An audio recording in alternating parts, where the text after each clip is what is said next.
कि तेरा इंतजार करेंगे हम चाहे जमाने लग जाए, या तो तू आ जाए या हम ही ठिकाने लग जाए। बीजेपी है जो सब चंगासी का कुर्ता पजामा पहन के घूमते रहते हैं कि जिंदगी यूं भी गुजारी जा रही है जैसे कोई जंग हारी जा रही है। जिस जगह पहले के जख्मों के निशान हैं, फिर वहीं पर चोट मारी जा रही है। आपको कुछ सुधारना नहीं है, आपको बस और बिगाड़ना है। जो इरादे 2014 में काफी बुलंद थे, पर 2024 के आते आते इनके नीतियों में कुछ थोड़े बहुत घमंड थे। धन्यवाद अध्यक्ष महोदय, आपने मुझे बोलने का मौका दिया। आज बहुत शेर बोले जा रहे थे सदन में, तो मैं भी एक शेर से शुरू करना चाहती हूँ कि तेरा इंतजार करेंगे हम चाहे जमाने लग जाए, या तो तू आ जाए या हम ही ठिकाने लग जाए। तो सर, ये शेर मुझे अच्छे दिन की याद दिलाता है, वो दिन के जिसका वादा था, इस सरकार के नेकी का जो इरादा था। जो इरादे 2014 में काफी बुलंद थे, पर 2024 के आते आते इनके नीतियों में कुछ थोड़े बहुत घमंड थे। जिस घमंड के चलते पूर्व में नोटबंदी और लॉकडाउन जैसी घटनाएं घटी और जिसके वजह से 700 से ऊपर किसानों की मौत हुई, और जिसके चलते मणिपुर पर प्रेसिडेंट्स रूल तो लागू किया गया, लेकिन बस यही बोलना था कि 22 महीने लग गए और कई लोगों की जानें चली गई। सर, मैंने आगे भी ये चर्चा की थी कि if president's rule was the only solution, why was it not imposed months ago when people were dying? जब हजारों की तादाद में लोग बेघर हो रहे थे, चारों तरफ आग जल रही थी, जब महिलाओं को विवस्त्र करके रास्ते पर घसीटा जा रहा था, जब सिर्फ भारत नहीं बल्कि पूरे विश्व मणिपुर की चर्चा और निंदा दोनों कर रही थी, तब आप कहां थे? Sir, this delay in imposing president's rule proves that the BJP leadership neither had the will nor the competence to handle the Manipur crisis, and the administration watched quietly as ethnic tensions spiraled out of control.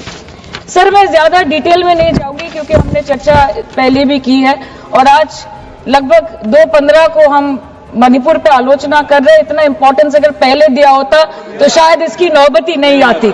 So this is what I think. But sir, ये शर्मिंदगी की बात है कि आज भारत के एक राज्य में प्रेसिडेंट्स रूल है।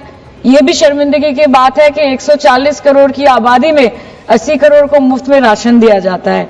आज सर, लाखों नौजवान हैं जो बेकार बैठे हैं। 1 से 2% ऐसे लोग हैं जो सिर्फ टैक्स पेएबल के क्राइटेरिया में आते हैं, और बीजेपी है जो सब चंगासी का कुर्ता पजामा पहन के घूमते रहते हैं।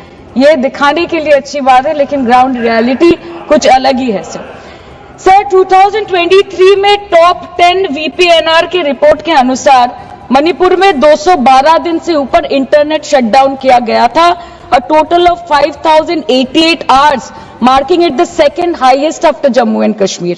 This led to huge economic loss in Manipur, approximately 3,157 crore. The economic blockade in Manipur, affecting the two main national highway, lasted for 66 days, with rough estimates of loss of around 250 crore per day, which is a whopping rupees 17,000 crores in over 2 months. Over 67,000 people were forced to leave their homes and cramped up in only 360 relief camps. Nearly 12,000 people fled to Mizoram. Approximately 7,000 people sought refuge in Nagaland, Assam and Meghalaya. Over 1,700 people taken refuge in Kachhar district as of June 2024.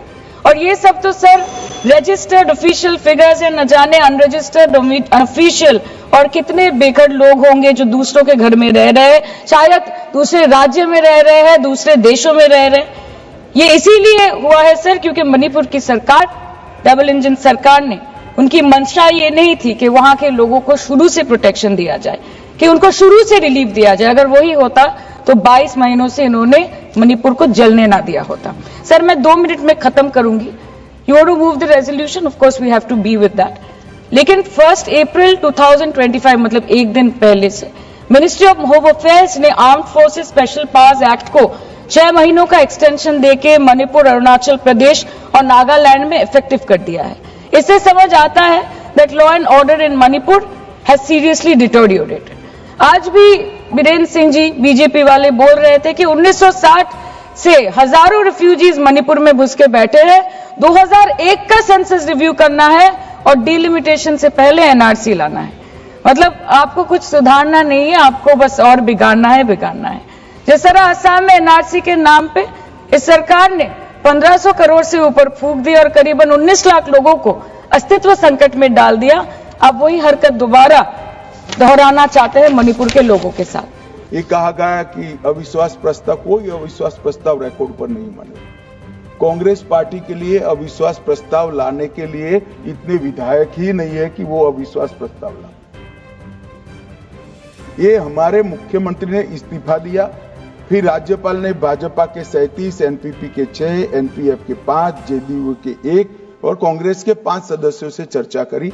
जब बहुमत सदस्यों ने कहा कि हम सरकार बनाने की स्थिति में नहीं है, तब राष्ट्रपति शासन की कैबिनेट ने अनुशंसा की, जिसको राष्ट्रपति महोदय ने स्वीकारा। और जो सुप्रीम कोर्ट का जजमेंट है, इसके हिसाब से मैं 2 माह के अंदर इसका अनुमोदन लेने के लिए आया हूं।